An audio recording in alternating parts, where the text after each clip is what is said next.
Hi everybody, my name's James and I am doing some product reviews on theatrical lighting fixtures used in DJ and professional entertainment markets. And today I am going to be talking about a product from Betopper. Now Betopper, if you haven't heard of them, they're designing products that are designed very much at the low end of the market. And I say that very nicely. This is products that are meant for DJs, they're meant for people with very little money, and I'm really interested to see if Betopper can produce products that will be great for amateur dramatics, schools, DJs, small bands. There's a whole world of people who need products that are cheap, and I'm really lucky they've sent me one. So here it is. This arrived just the other day. I actually got two, I have to admit. That is it out of the box, but do you want to help me open the box and we'll have a look? So this is the difficult bit, unboxing videos. Brand new product in a brand new box. Very sticky tape. So what we got in here? We've got manual. So this product is the mini 7x40 watt LED RGB BI. It's like a BI. It actually says that on the box on the front. It even says BI because it looks like a bee's eye. I'm hoping that isn't a copyright infringement. What's in here? We've got a single bracket. We've got a 3-pin XLR. We've got a very convenient 13 amp phonoelectric power. Now that is quite nice because usually I get given European or something else, especially when it's come from China. You just don't know what you're going to get, but that means that they know about the UK market and we're getting exactly what we're meant to be getting. Right, here we go. Try and do this sitting down. Inside is the fixture. Is it heavy? No, not heavy at all. Anything else in the box? No, just some polystyrene. Right, let's have a look at this thing then. There we go. Quite diddy. Now this has, I'm going to have to refer to my notes here, 7 40-watt LEDs in it, somewhere in here. RGBW, wash and zoom. So this whole unit here, the whole thing sort of comes in and out to be able to create some zoom. What it also does, which is quite cool, is that this whole ring here will spin and it will continuously spin to be able to create a sort of a kaleidoscope look, which is quite fun as well. It is only in the UK £205.62 ex-VAT. Now that's just an unbelievably cheap price. There's nothing here that really is really cheap. I mean, it's made of plastic, but I mean, we get some quite high-end products that are made of plastic, and this one is cheap and light, but actually it's got a lot of equipment in it. I mean, 740-watt LED chips, DMX, 3-pin, which is usually a sign of a product design for the DJ market because they're more like to have 3-pin XLRs, power in and out, a fuse, and a rocker switch. One of the most annoying things on a moving light actually is a rocker switch because you can guarantee it'll be up there when you realise it's off. And a nice little LCD display, which we can use for dressing and setting some features.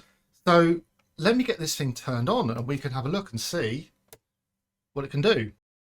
So what I'm going to do is I'm going to plug this into a little power monitor I've got here that will tell us exactly what the power output is. So we can just compare what is coming from the website to what is happening in real life. So Neutrik plugs in there and we're going to plug this in to here and I can hear fans. It's going to go through this little startup process. So let me see what else I can find out about this fixture. And I should say that at some point I'm going to get it on the stage with its brother or sister over there with some haze, and we're going to see exactly what it looks like. So before it's even turned on, we've got 53.2 watts of power. That'll be its standby power. It says it has a rated power of 350 watts, so we'll see if we can get up to there. Now that it's stopped moving, it's gone down to 44 watts power. So not very energy demanding. 270 degrees of pan with 270 degrees of tilt with 540 degrees of pan. That's very normal. It can strobe. It's got 1 to 25 frames a second, flashes per second. There's a strobe effect. It has a built-in CTO, wash, beam, zoom, RGBW, and it has an effect mode with this windmill effect that I'm going to show you in a second. The whole thing weighs 6 kilos. It's quite light. 6 kilos is easily about 6 times lighter than some of its big brothers that come out of the professional industry. So if you're slinging these in the back of a car, or you've got very limited overhead weight allowances, you could really put a load of these together. And actually, I think these would look really, really good in a massive cluster. You could put them really close together because they're not too big. You know, they can put them one next to each other. Color temperature range is 2,800 Kelvin up to 8,500 Kelvin, and it has the classic 50,000 hour LED lamp life, which we don't believe because nothing lasts 50,000 hours in the LED world, but it's just what people say. So that's all the specs. Let's have a look at what it can do. Now, I have had a play with the little brother over there, see what it can do. So I'm going to try and do this so you can sort of see the display as I'm working. First of all, we can set the DMX address. I am going to get it plugged into a lighting console, and we can do this properly. Betopper, however, is obviously not the sort of product range that most manufacturers of consoles think to put into their default show files, and we have not yet got one for it, despite me asking a certain console manufacturer I have sitting next to me to make for me. I'm going to have to make my own, which isn't the biggest thing in the world, but it's just something that you'll have to do if you get one of these fixtures from Betopper. Probably have to make one of your own profiles. Probably should be anyway. It's usually good practice to build your own, or at least start with something that someone else has made and modify it to work the way you want it to work. But I'm going to just use this control. So first of all, we've got the ability to set DMX address. If I go to menu, and we're going to go down to manual. You're not going to be able to see any of this, are you? But I'll promise you that this is what's happening. I'm going to tilt it up a little bit. A little bit of noise from the microphone, from the motors there. Now, I did find it's not too noisy. When the LEDs are all on, the fans do turn on, obviously. But at the moment, no noise at all. I'm getting more noise from my air conditioning. No, there we go. So we now have dimmer at full. And I'm guessing that the strobe needs to be at full. There we go. And now we have some light. We've got a nice pink because I've got the white and the red on. So let's just let's have a look at those. So we got, that's the white off. So we've got red channel, and we are drawing 85 watts of power. So that's quite a good red for 85 watts. Look, if I spin it around, I'm going to point it at my very unhelpful green in the background.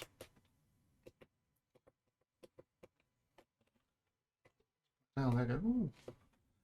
Turn off the lights at the back, and you can sort of see sort of the spot we're getting there. It's very difficult to be subjective about these things when you're looking at it on a camera, so you have to sort of take my opinion for it a little bit. It's okay. I wouldn't say it's, you know, it's not going to light up Wembley Stadium, but for, you know, a little, what's it drawing, 85 watts of power, you've got a nice little red beam there. And if you had a whole rig of these, yeah, you could get a nice wash on a reasonable size stage. I would suggest that maybe 4 metre high stage, as most schools or amateur dramatic venues might be, would probably be the sweet spot. If you went up much higher than that, you might find it's just a bit of a dull wash. Let's just try adding in all of the other colours, so we got the most intensity we can from it. So added in the green, added in the blue, and added in the white. So now we've got all 4 chips on, and now it is drawing 296 watts of power. And, you know, they said it will be 350 watts, so well done, 50 watts less than you said. So that's the end of that. So that is all of the chips on together. Now, you wouldn't necessarily use all of the chips together just to get intensity, because now you've got this lavender colour, which isn't good for anybody. Now, as it started to go for a little while, the fan started to come on. Can you hear that? Now, the thing about a fan in a product like this is that actually it will start to rattle one day. No guarantee of that, of course. You know, it's me just speaking out of turn, but just keep all those LEDs cool. The fan will have to work pretty hard, and I can guarantee that whilst LEDs are rated to 50,000 hours, the fan will probably keep working, but it'll get noisier and noisier, maybe start rattling. And now it's getting a bit louder. So again, you might want to think about using it in an environment where noise is not an issue. So I don't think you'll be using these for operas. That being said, they're professional fixtures that I've used that are a lot noisier. Let's try zooming it around now, because we've got this opportunity to see it zoom itself in. And now we're getting even more intensity. Now this is, oh, gone too far. This is a very focused beam, and you can actually see the shape it's created. But that's because the front of this unit has this BI effect, these 7 chips, which you can see on the one over here. So we can't get a nice round edge at this distance. It might be different when we get it on the stage, but we're seeing each individual cluster on it. If I zoom it back out again, in fact, let me do it gradually. You can see it starting to homogenize, and around about 50% zoom, that's when we start to get a diffuse beam again. And if I go all the way down to fully open, that is where we get the widest beam, which they claim is 45 degrees. So it's quoted to be 4.5 degrees to 45 degrees, and this is the zoom range. Now, in addition to this, there is this kind of cool feature. I'm going to bring it round, and I'm going to have to turn it down a bit actually, so you can see this on the camera. So I'm going to just turn down the intensity a bit, so we can see the lens nicely. Maybe around about there. So that's running at 50. That's about 25%, 50 DMX bits. It's all done 0 to 255. So we can now see the front of the LEDs a little bit. Let me show you what that does when we're actually zooming, so you can see the actual mechanism. So you see that whole nose just popping out there and then popping back in. That's how it zooms, bringing the lens in and out. Now, what's also going on, if we just sort of look a little bit, there is a chip for every single lens. You hear the fan's gone down now as well. If I turn on the zoom rotation, you see that it's actually turning the front. So we could almost use that as a way of indexing the shape of the beam. But as you just saw, it's also got this continuous rotation. And I guess that makes this fixture's party piece. And if I turn it around, you can sort of see what it's doing on the wall. So I've turned it down now a bit, but it's just sort of flashing in and out. It's just lots of zoomy beams bits going backwards and forwards. Really, it's good for eye candy. It makes the front look quite nice. The look that comes out the front of it, I wouldn't use for a lot of things. I think it's much nicer to look at than it is for the beam. But that's kind of a cool effect. It's also kind of just, I think, something they've done because they could. I'm not sure if it's really that ingenious as to have a continuously rotating lens in front of lots of other lenses. As the whole case goes past each LED, you get a dip in light because the lenses don't line up anymore, and then they come back into focus again. So you've got this very strange sort of effect going on here. But then, of course, you start zooming it as well whilst it's doing that, and then you start to get all sorts of magic, because then it will move that chip in and out at the same time. And now, if I spin it around, you'll see we've actually got a bit of a dancing light thing going on. And that's because we're starting to play with the zoom. So it is quite a clever fixture. You can do some things with it.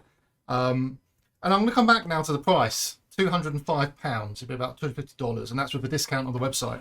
And of course, if you use the code that I put in the bio attached to my review, you get another discount on top of that. So well worth, you know, having a look at that if you're interested in buying this fixture, because you probably get it for about £175.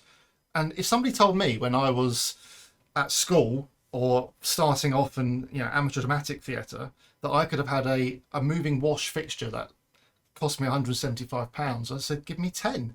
You could do an entire rig's worth of lights, and actually it gives you all you need for a moving light. Now, let's just take a hypothetical. Let's just be very disingenuous to Betopper, because actually I really like the company and I think that the product is actually really, really good for the cost of it. But if we were going to be disingenuous, you could say that it might only last you 5 or 6 years.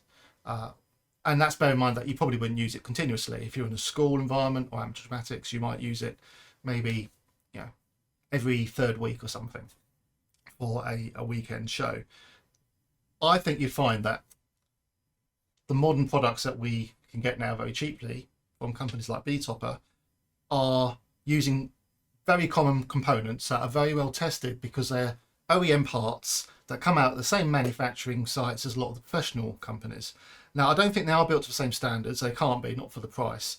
But you are using, you know, chips that have been built in a factory alongside lots of other LED chips, and they generally don't fail. The sort of things that are going to fail will be the motors, the fans, and possibly, as I found, the buttons that weren't working brilliantly.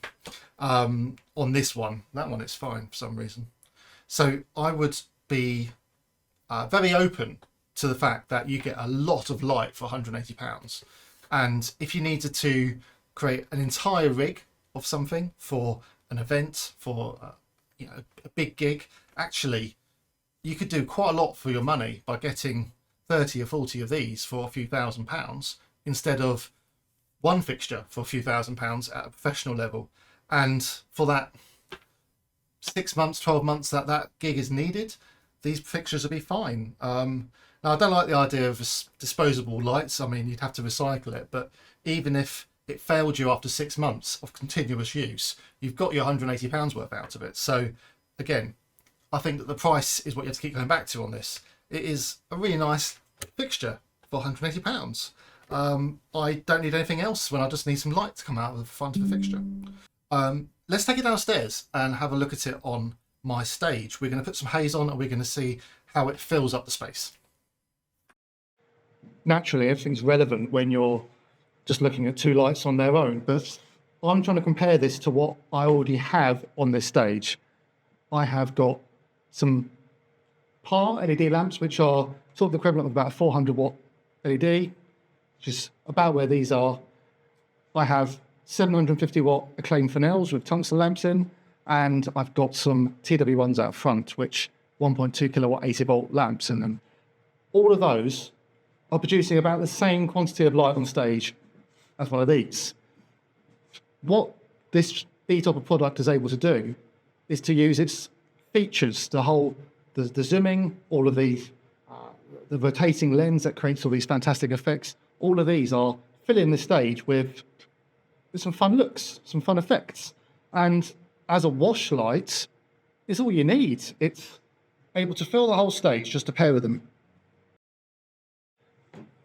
Now, I have this fixture at the moment at about 2.5 meters off the stage. It's not that high, but if I went all the way up, it would have no problems washing the entire stage. That 45-degree field from one corner could backlight my whole stage, which is not huge. It's about 5 meters by 4 meters, but it's more than enough to get 20 people on for a small performance.